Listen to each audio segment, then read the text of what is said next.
Good afternoon, my name is Dr. Miles Howard, and today I would like to explain the specifics of the dimensional layer theory. Dimensional layer theory was first suggested in hypotheses to several unexplained events during our colonial era.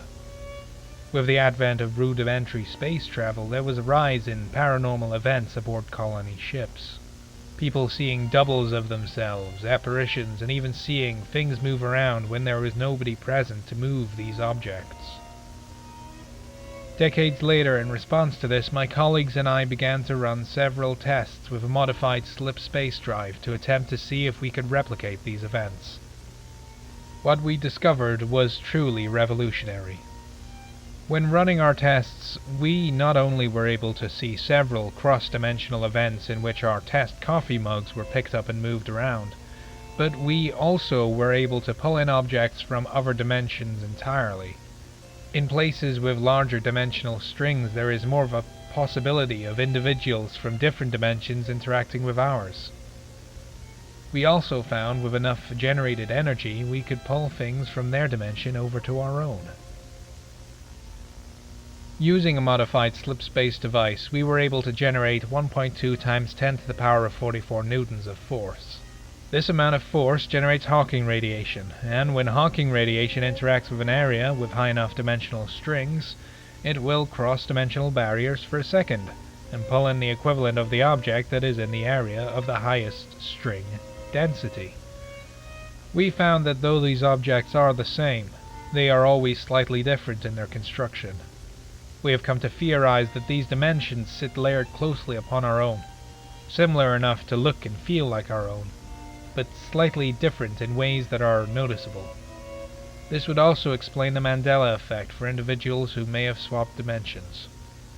Imagine a sandwich, but each layer of the sandwich is separated by a thin piece of plastic. These layers represent different layered dimensions.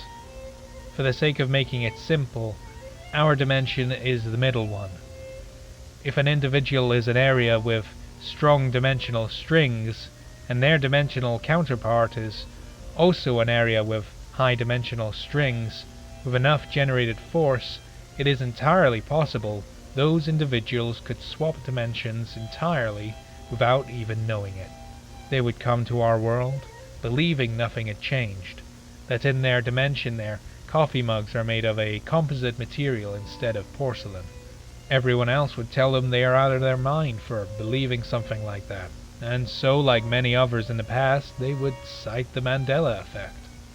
Though many have come to see this as a joke to write off bad memories, it is in fact a scarily true reality. The worst part is, it is entirely possible to pull in things, or people, from other dimensions higher on the dimensional plane where significant changes have occurred in their universes compared to ours. Let me specify, though these changes are labeled significant, they would be nothing like Hitler surviving World War II and Nazi Germany becoming the leading nation of the world. These changes, in all respective terms, would still be minor changes, but significant enough for said person to notice. Imagine yourself. In World A, you have lived on Terra your entire life.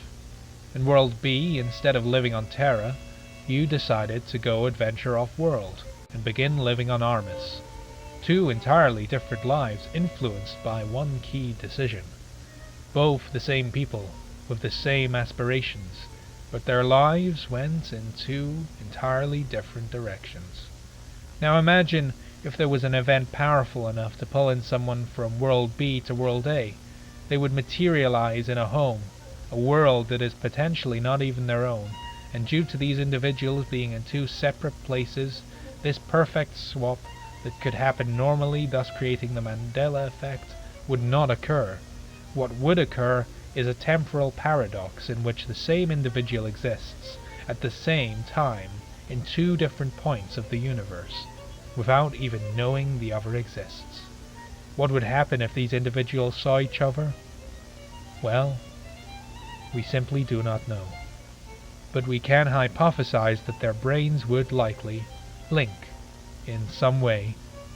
Look at it like having a twin, Some people say twins have a higher percentage chance of knowing what the other is feeling, and to an extent what the other is thinking. This sort of connection would likely happen with these two individuals, but to a potentially stronger extent. This theory, in all regards, will quite literally change the way our entire knowledge of the universe functions.